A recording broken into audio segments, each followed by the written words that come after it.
how this is going to work is we're just going to kind of talk through a little bit what Brian had already discussed, but I'm going to be getting you a market research report. Are you in Atlanta or you're I'm in Roswell, which is Metro Atlanta. It's like probably like 25 miles outside of the city.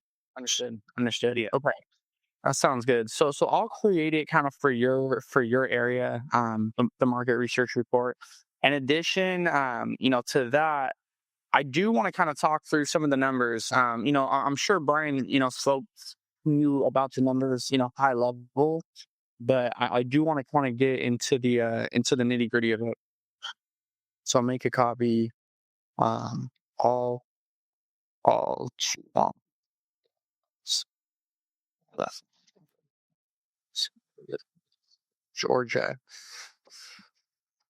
All right. So correct me, right? So Brian, so you're interested. I think you made a post, right? Yeah, I was interested, but I'm kind of back and forth now because I've done more research on the supportive living, which I am ultimately interested in. But I think the funds that it was, I said 25,000 on if you were going to do like a very low scale. Um, I can't. Hopefully, I'm using the right words. And then it was like in between 50 and 75 if you wanted to, come in with the staff and office and everything else. I'm not sure if I would have the 50 to 75. And then with the day program, I think I saw like 10. Oh, in terms of kind of like going as you were going through my modules, is that what you were talking about? Yeah, yes, sir. Okay, sounds good. No, I mean that's a good point. So it's mostly with the group homes, that you're going to like. Oftentimes when we're running group homes, we got to show the state that we have some financial backing in order to get it going, right? And so that's going to be, 3 months worth of estimated operating expenses. If you there's ways to start kind of a supported living company much leaner. The main thing to think about at the end of the day with any of these populations is that no matter which model you serve, we get paid in arrears, right? And so, for example, in my group home, I'm providing supports for the month of July. I'm invoicing sleep on August 1st, and then I'm getting paid halfway through the month of August, right? And so when we're talking about growing any of these businesses, we got to keep in mind, what our sort of operating expenses are going to be for that sort of first month of providing services, right? And so let me open up George's road really quickly. So oftentimes, how I like to put it is that there's kind of like it's like independent living and then supported living, right? And so independent living is for individuals who have more of a they're more independent in nature, and oftentimes, the rates are going to be billed per 15 minutes because usually these services aren't sort of 24/7. And so with that being said, it's just like the basic rate is billed for visits up to 2 and 3 hours, and the 20 rate is billed for visits of more than 3 hours. Yeah. So usually it doesn't run sort of 24/7. And if we came down here, I read that there was a cap. Like I think each individual, can be billed up to like 80 dollars annually. Um, and so usually it's up to like 30 hours a week that you can provide services, which is fine, right? You can put a full-time staff on that individual. Maybe they need support, Monday through Friday, like 6 to 2 or 2 to 10. Oftentimes these individuals are still going to live with their family members, right? So they're going to live with their parents. They're oftentimes going to be young adults. And so you're more so providing respite services. Um, Coming down here, this looks like more of a full-time support, residential service, community residential alternatives, right? So there's group homes, there's host homes, which is like so group homes is like you obviously have the home where individuals are living with each other. Um, oftentimes, 3 to 4 people in a home, sometimes 5. And then there is, host homes, which is kind of like foster care, where the individual is living with you. Um, but I believe that this is sort of the community residential schools alternatives. Like, usually individuals are in their own community, and you're providing supported living close to a 24/7 basis, right? That's why versus getting billed every 15 minutes, it's more so getting billed, per month. Just because um it's more so getting billed per month just because like the staffing hours are oftentimes going to be a bit more flexible. Like you're not keeping track and billing, for every single hour that staff is there. You're getting set rates, and based on the individual support plan, that's going to determine, what you're going to conserve staffing at on a daily basis. But we'll my team over the next couple of days are going to go in and sort of develop all of this out, so that um, you have a very clear understanding of each, service type, exactly how it's built, and what makes the most sense for you to go in which direction to go into. The individual from Georgia, this really needs support.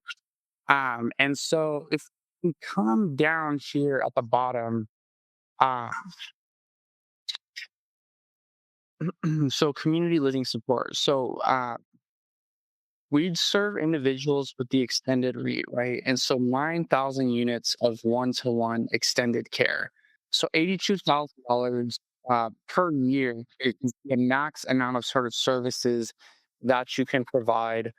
For individuals who aren't on an extended rate, you'd be able to get $51,000, per year, right? Which is good. Like, and we'll talk about if we come over. So $82,000 per year. I must need this- uh, so based on 9,000 units of rent.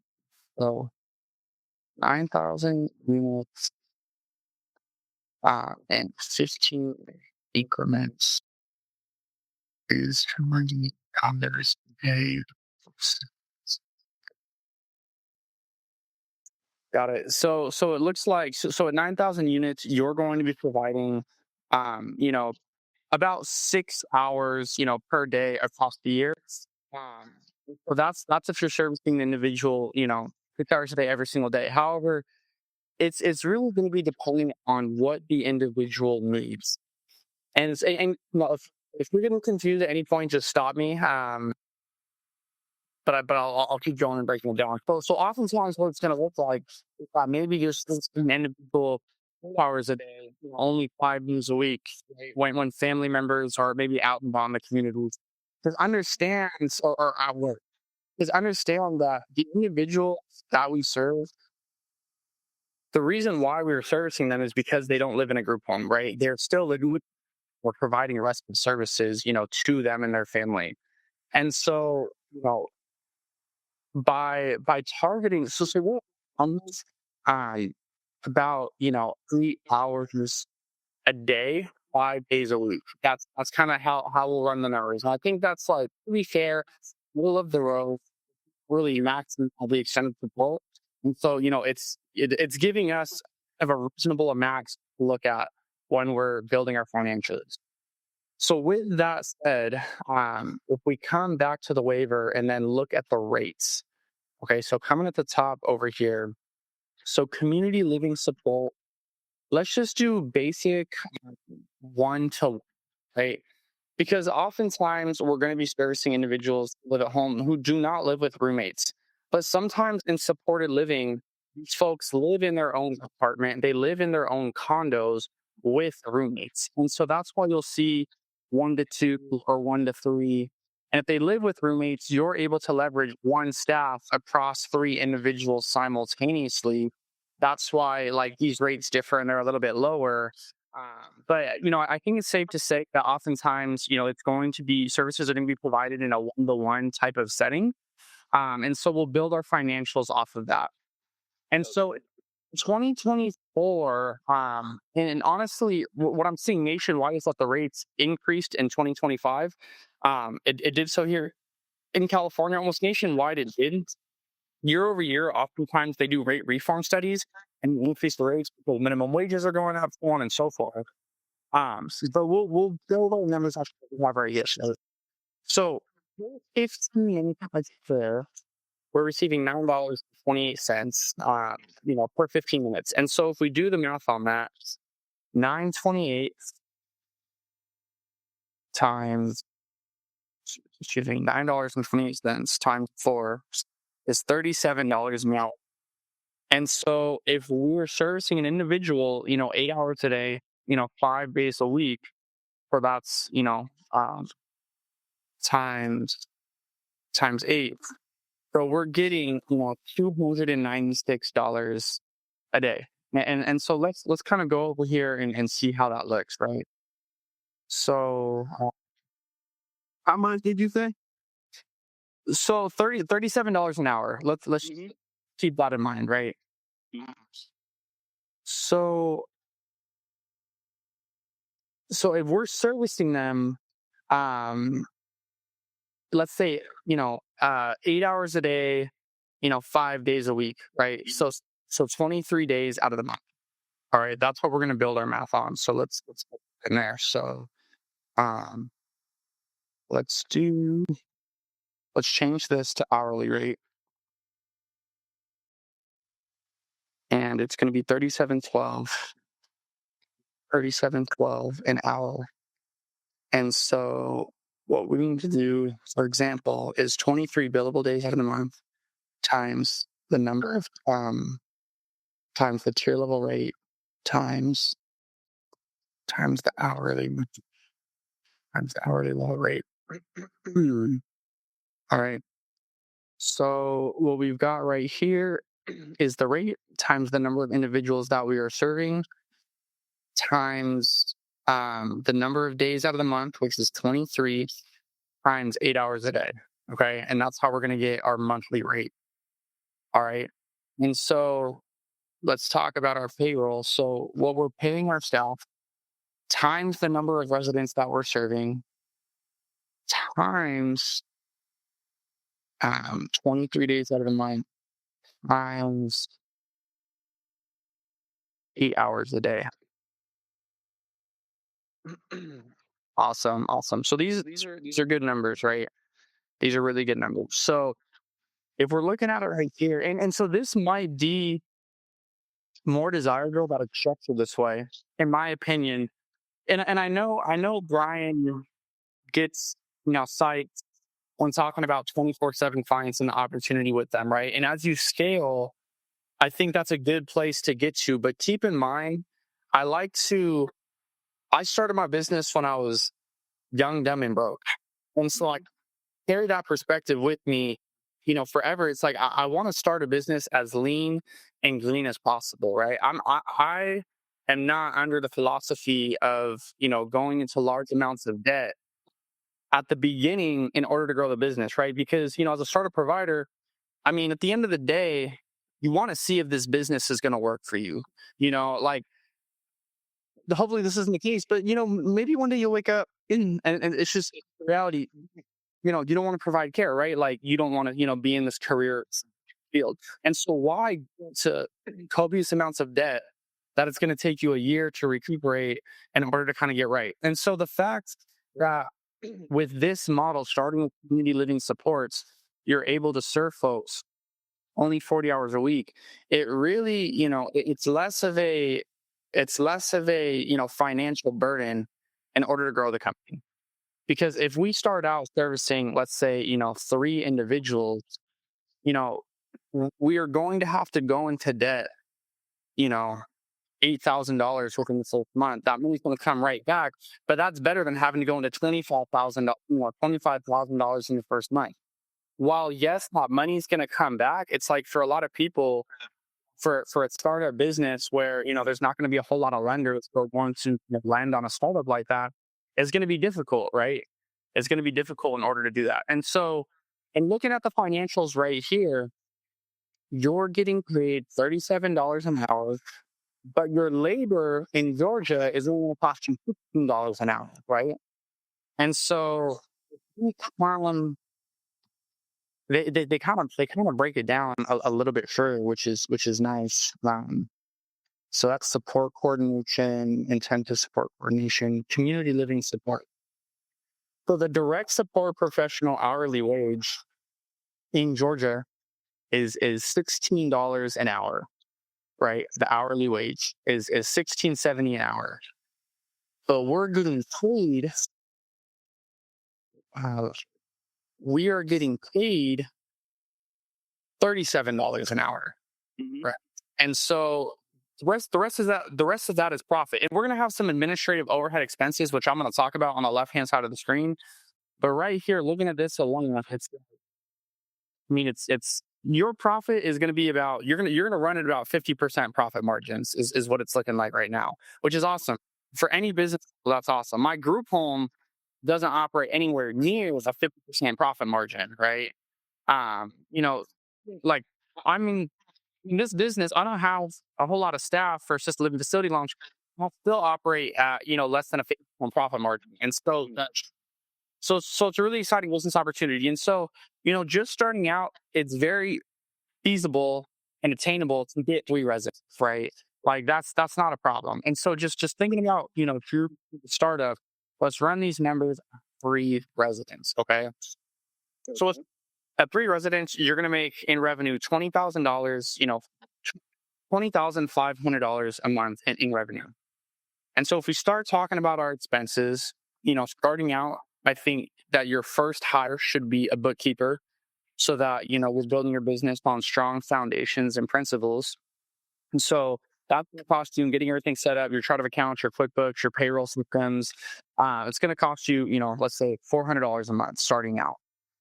In terms of auto expense, honestly, you may not even have to include this, right? But you could also write off your own vehicle, because keep in mind with supported living, we're still coordinating the medical care of the individual how to serve, right? Well, we're not providing medical care, we're coordinating and making sure that while their appointments between their pharmacists, psychiatrists, PCPs, we're coordinating their medical care. And sometimes there's going to be some transportation costs involved. And so, with that said, maybe you have a vehicle. Maybe you don't. But if you want to, let's say you're utilizing your vehicle, you got to pay me, you're able to let that off. I'm going to include it in the profit and loss. I like to run my numbers conservatively and plan for the worst case scenario so that the best case scenario is one that's much better. Let's say that that's $600 a month. Your tech stack, so things like your care note taking system, all simplified. One should each do that. Things like QuickBooks, your payroll, Adobe, $200 a month in your tech stack. Auto insurance for your vehicle, general and professional liability insurance is going to be $200 a month. Any sort of office supplies you require, monthly binders or whatever it might be. Payroll.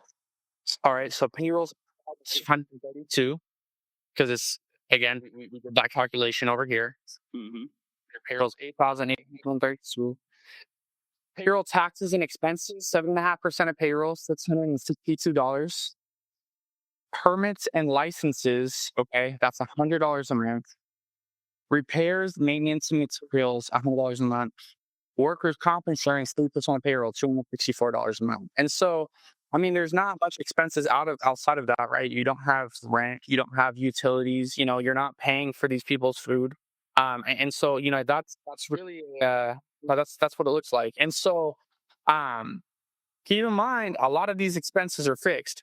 And so while we're operating at a 43% profit margin right now, as we increase the number of residents that we have, let's say over the course of a year, you get up to serving 10 individuals, right? You keep scaling that, month over month. Our profit margins, then creep up to 50% because, other expenses stay fixed, like our general and professional liability insurance, our bookkeeper, auto expense. Some of it's going to be variable. Obviously, payroll taxes and expenses, workers' comp insurance is going to increase. that as we grow our business, then, our margins are going to get better, and then they're going to pretty much stay still while 49, 50 more, right? So if we get to, 15 individuals, it might creep up a little bit more, but it's not, well, incrementally, it's not going to change much. And by that time, your general professional liability might creep up a little bit as well.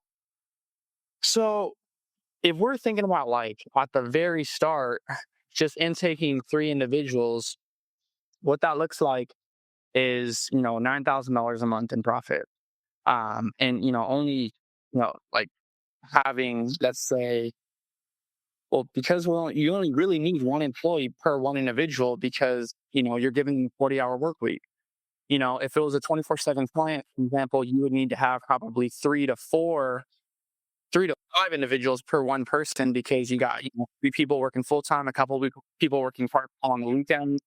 And so it's much easier puzzle when, these individuals are 40 hours a week, because it's like one staff per one client. Their week's filled right there. And so, operating the business with 3 employees making, $9,000 a month starting out isn't bad, at all. And so by the course of the year, right, you're saving your money, you're growing it month over month over month. And so let's say you get to 10 clients, now we're starting to preach a $500,000 a year, in profit business. Whereas, in revenue, it's doing over $800,000 a year. Wow. And so, this is so it's a good opportunity, right? And I will go ahead and share this with you. What you can do is you can play with the numbers. You can play with how much you want to pay your staff. At 1650. I mean, keep in mind, with our biggest expense being labor, as you incrementally increase how much folks are making, you're going to see your profit sort of decrease. But you want to find the sweet spot where it's easy to hire staff, because you have competitive rates. They want to stay with you for a long time. I've never had any of my employees quit, which is good, right? Because it just makes for an easier business when you retain staff for a long time. So play with the numbers and what you feel comfortable paying people, so where it's not going to decrease your profit margins. How much more did you pay them over the suggested rate in your case? How much more do I pay them? So if we were to go to California, just for sake of argument, so regional center reimbursement rates. And I wouldn't recommend this for a group home. You can get away with it a little bit more because you're getting economies of scale. Okay. We're doing 1 staff per 3 individuals, per 4 individuals. And so sometimes you can increase their rates a little bit. With a supported living, because it's 1-to-1, oftentimes you have a little bit less wiggle room. We go to complete rate model, San Diego Regional Center. And then we go to, so that's support forces. I gotta find where's residential.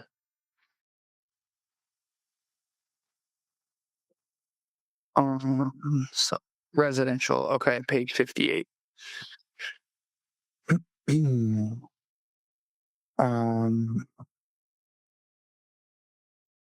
Staff operated 4 or less beds, level 6 is what I am.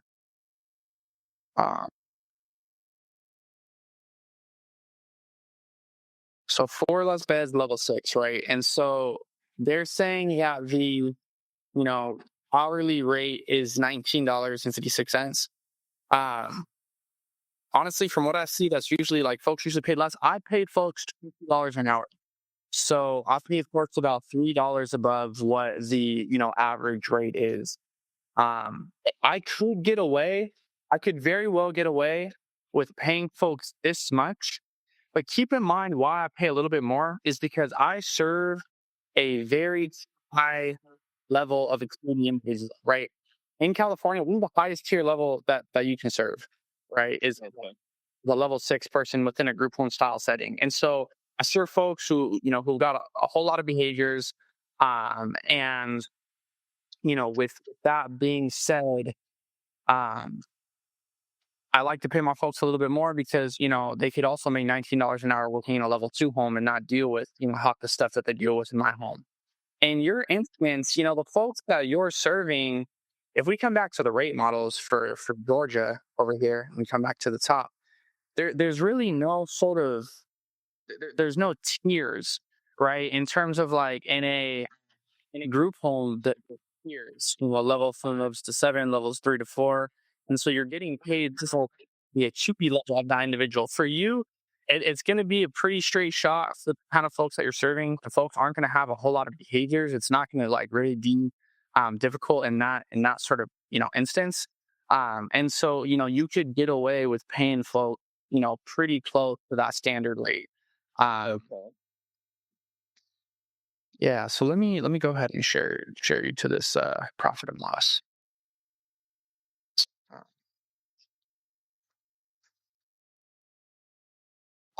mm, Share.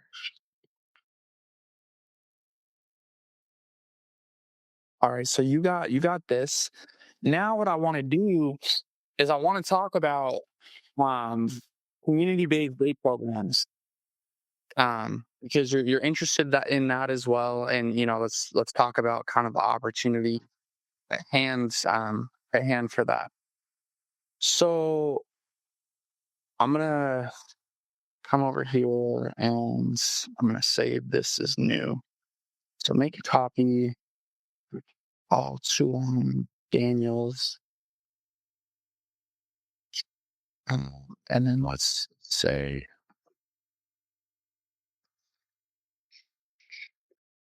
Georgia on.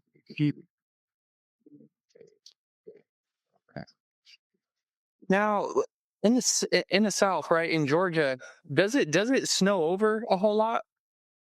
No, it snows sometimes, but it's rare. Yeah, Like last year, it snowed like 4 or 5 times, but no, it's rare. which is good for a community-based day program, right? Because you've got markets like the East Coast where it's frozen over, 7-8 months out of the year. Where a community-based day program doesn't really make a whole lot of sense because in the wintertime, folks aren't really trying to get out, right? They're trying to hunker down and just be indoors. And you're certain folks who have sensory issues. They're not going to like that. And it's just, it's so, but for folks in the West Coast, in the South, in the Northwest, in kind of the, whatever, middle America, I think that doing a community-based day program is a good opportunity because it's just like, for the most part, it's sunny, it's a bit rainy. That's like, there's, folks will enjoy getting out and about into the community. Okay. Well, it does get cold sometimes, but the snow is just not that much. But Yeah, I mean, and if it gets cold, right? I mean, it's not always taking them to the park. It's taking them to the mall. It's taking them to the bowling alley, to the museums, to the library, things of that nature. So coming over here, let's look. So community living support, um, community residential alternative, supported employment, pre-vocational community access. Yeah. So this is gonna be kind of that community-based day one model right here, right? So here's kind of there's the group for a facility, which is like a facility-based day program, and then there's the sort of community-based day programs, right? And so now you're getting into like the tier of individual that you're scoring one through four. Um, I would say that you're safe serving a category 3 individual, right? If you're starting out kind of in this line of work, because it's usually like there's very incremental changes from 1 to 2, 2 to 3. It's kind of like you start seeing real changes in behaviors from 3 to 4. This is nationwide. So I like the playing field starting on kind of the middle of the tier road and we feel that upper middle tier. And so the rate is going to be $5.23 every 15 minutes, right? Is what you're getting paid.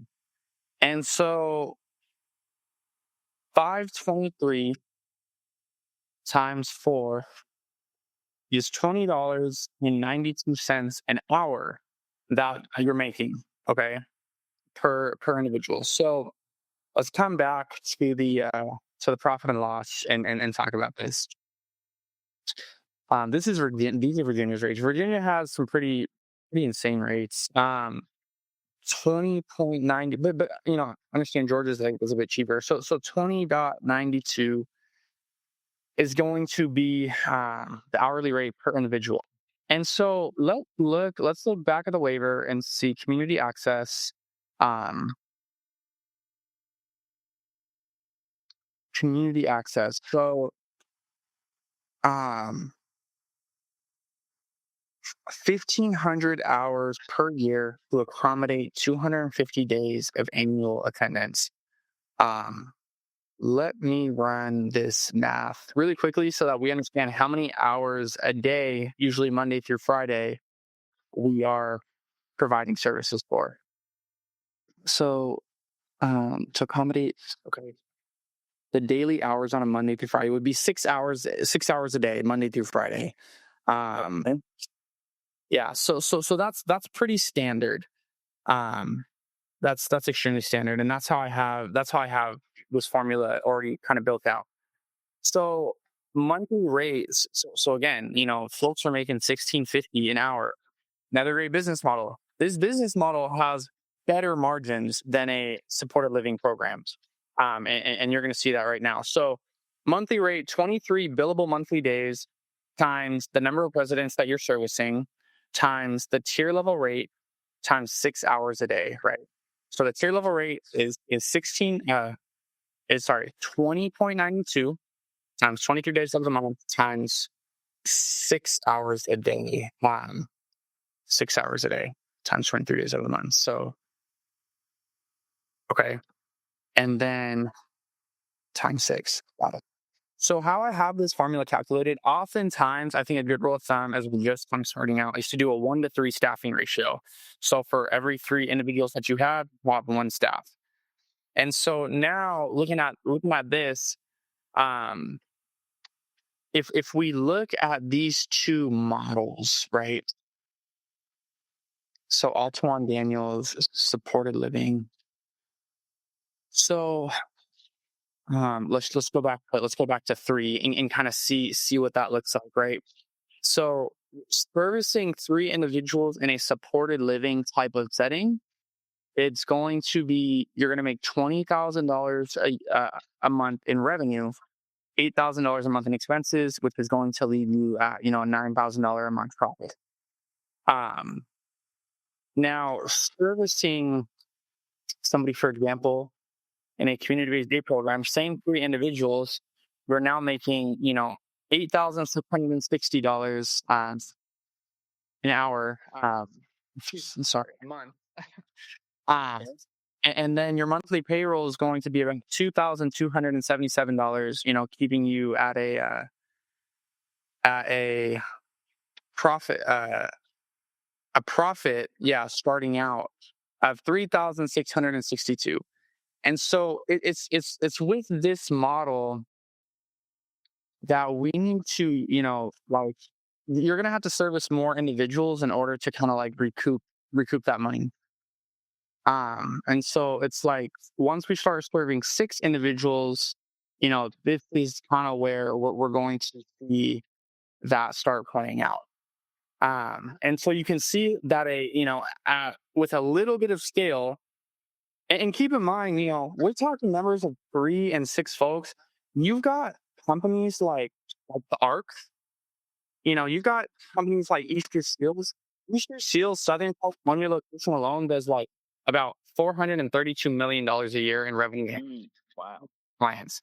You know what I mean? And so we're just like right now, I'm literally like talking about months 1 through 3, right? But the nice thing about either of these models is you have the opportunity to scale. Me with my group home, I didn't even know about these models, 3-4 years ago when I started out in the business, right?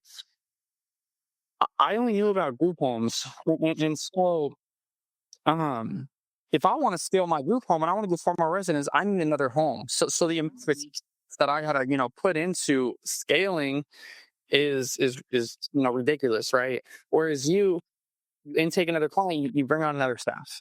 That's all you do, right? And so if we come right here, if you service one person, you know, dude, you can bring on another $3,000. You just start using your profit, right? You start using your profit to bring on a new client every single month.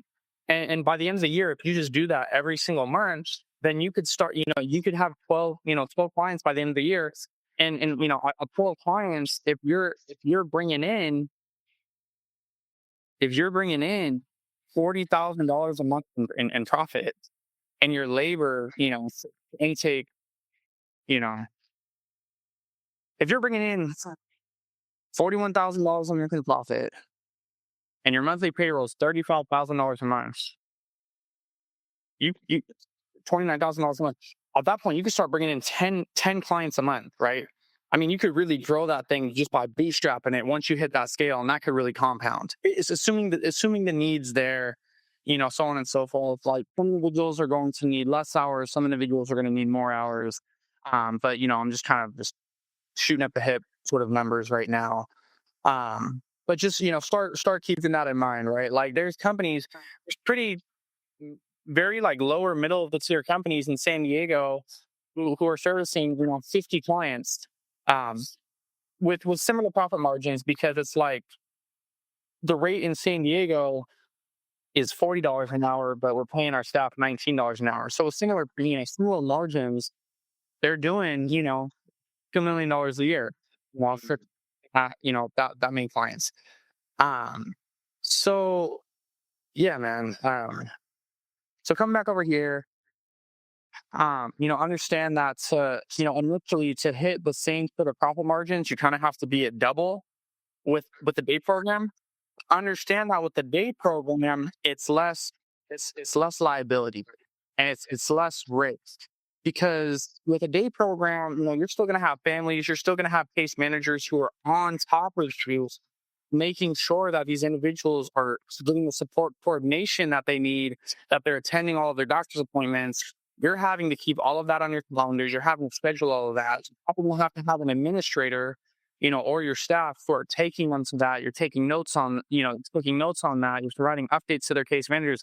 Whereas with the day program, you're getting paid to play, right? You create a schedule of where you're going to take them out and about into the community, right? And you're being paid to take them again to malls, museums, movies, parks, farmers markets, so on and so forth, right? And so you have daily case notes, but you're not managing their, medical and psychiatric there. And so that's kind of the benefit of building a day program, is the fact that it's less responsibility, and it's just very like, it's easy. Gotcha. I think I'm more sold on the supportive living though. If, like you said, I don't have to come up with the 50 to 75 or the 25.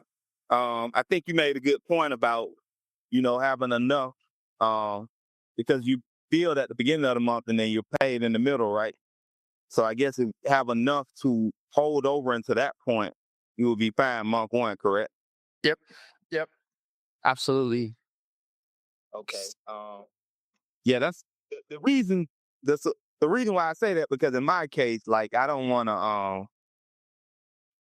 I would much rather not be in the business, if that makes sense. I get it. 100%. Yeah, that's what I'm doing now, and I don't like it. Now, I don't mind working on the business, making sure everything is fine, making sure everybody's doing what they're supposed to do. But like, with the FA program initially, if I started, I guess it would be me. In most cases. I mean, it wouldn't have to be, right? I mean, at the very beginning, with the day program, community-based day program, I mean, this number, 3 individuals, assumes that you have a staff, right?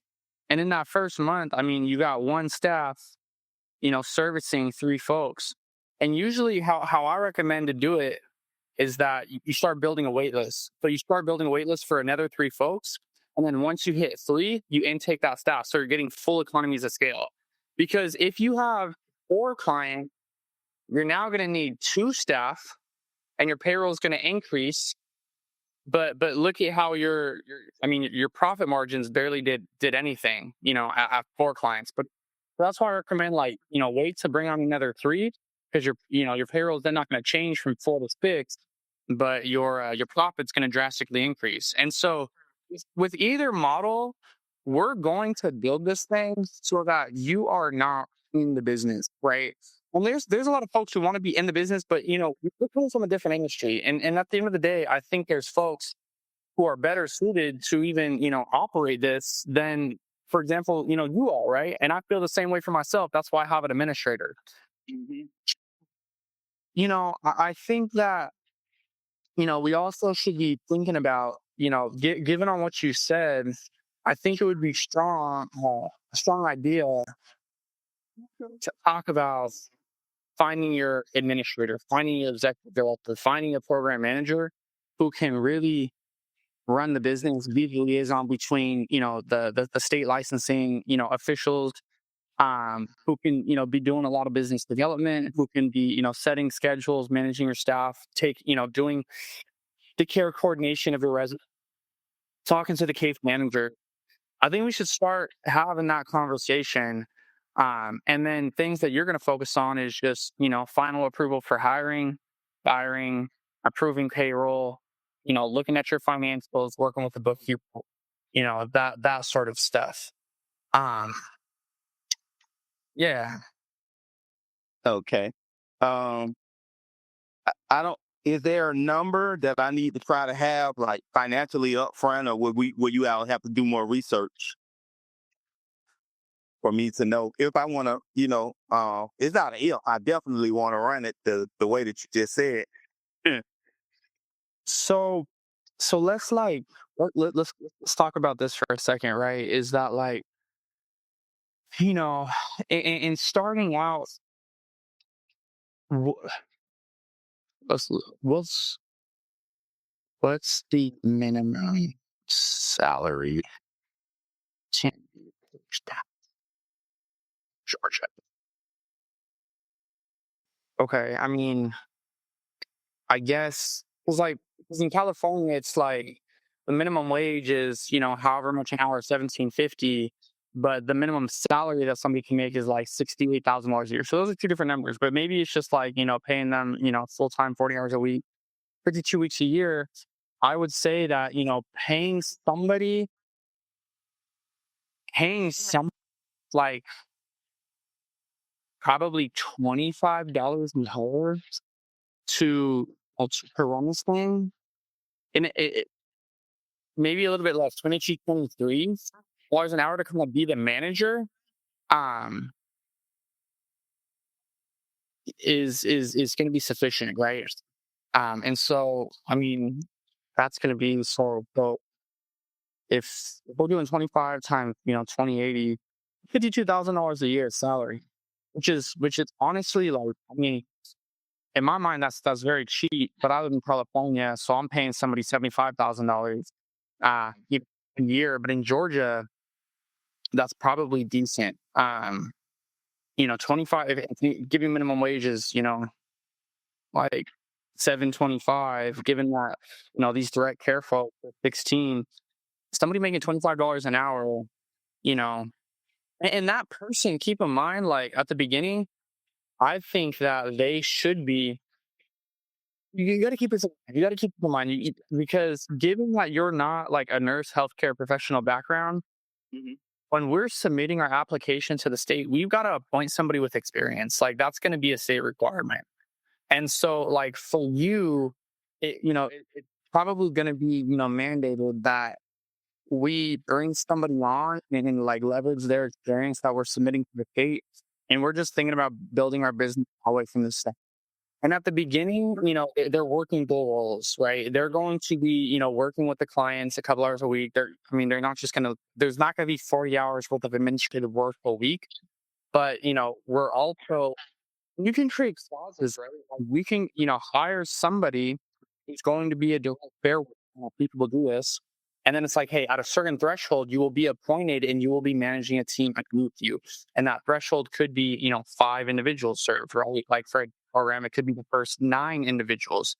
So for the first 9 individuals, they're still going to be a direct care staff working 6 hours a day, 2 hours a day administratively. And then they are going to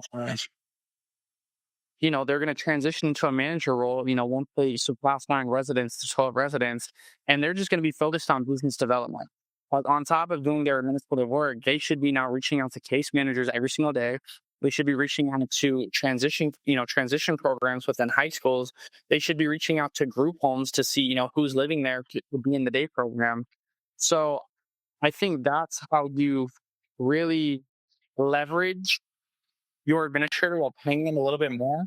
That for the first, and maybe for community living supports, right? For supported living, for the first sort of 5 individuals, they are working in the business on top of doing administrative work.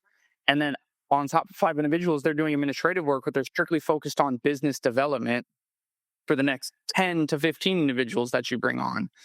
And so that's how you're going to be able to get the most out of their salary at the beginning when you're not, at full capacity to where they, have a full schedule of administrative work to do. Okay. But we are we're coming up at the hour. I'm going to have to hop off and just prepare for our 10:30 meeting. If you're at work right now, that's no problem. We'll attend the Thursday meeting as well. I'm going to be working on a market research report, for you that I'm going to send to you, which is just, it's going to highlight, high level, what the state licensing procedures are, where's going to be your referral sources, what's going to be the Medicaid credentialing process, just so that you're, explicitly aware of what's going on.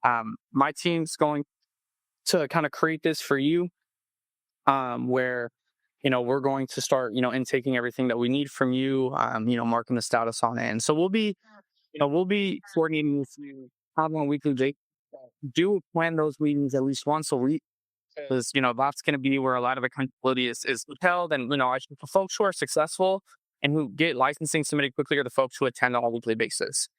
Oh yeah, I'm gonna definitely do that. Sounds good. Any last questions for me right now? What can I do to continue to prepare? Yep. So you don't have a business entity yet, correct? No, not yet. All right. So what I need you to do this week is go to module 2, business entity formation, watch these videos, set up your LLC. I like to use Northwest Registered Agent. I've used multiple companies. I've got multiple businesses now. Northwest Registered Agent is my favorite. So set up your LLC, choose a name that's K-related, you know what I mean?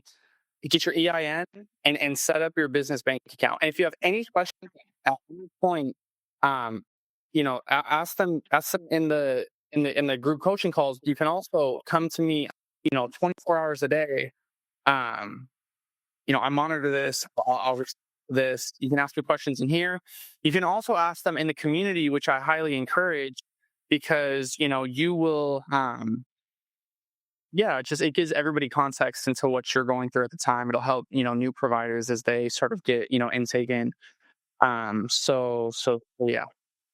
Okay. All on. Sounds good. Well, I look forward to working with you. Thanks for being here. Thank you for having me. All right. Talk soon.